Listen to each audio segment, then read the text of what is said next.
त्यामध्ये डोळे मिटून ध्यान करणं, सात्विक आहार सेवन करणं या सर्व गोष्टींचा समावेश होतो।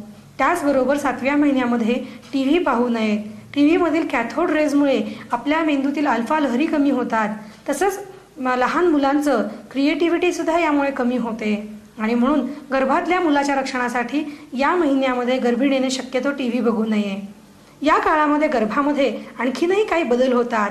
त्यामध्ये गर्भाच्या डोळ्याचा रंग हा निळा बनत जातो। गर्भाचे डोळे जे पडद्याने झाकलेले असतात गेल्या 3 महिन्यात ते आता उघडतात आणि गर्भाची फुफ्फुसं, पचनशक्ती ही चांगल्यापैकी वाढायला लागते।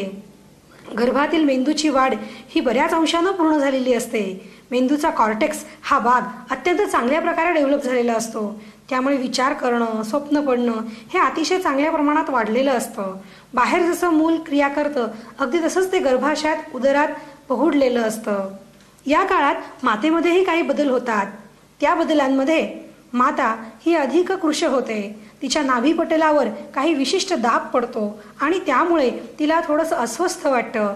त्याचबरोबर रक्ताभिसरण हे जवळजवळ 1.5 पटीने वाढल्यामुळे हृदयावरही ताण पडतो। शरीरात जळजळ झाल्यासारखं होतं आणि हे आम्लपित्ताची लक्षणं सगळी दाखवत असताना गर्भिणी अस्वस्थ होते।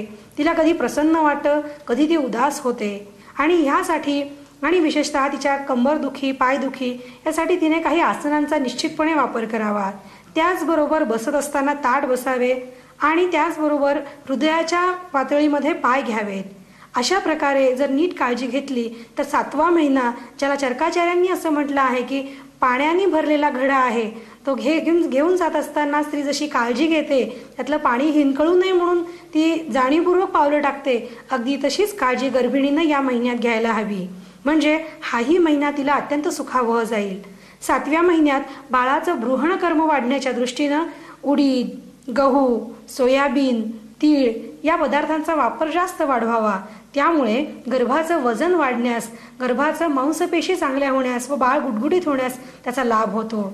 त्याचबरोबर खजूर, अश्वगंधा यांचाही वापर या महिन्यामध्ये वाढवावा।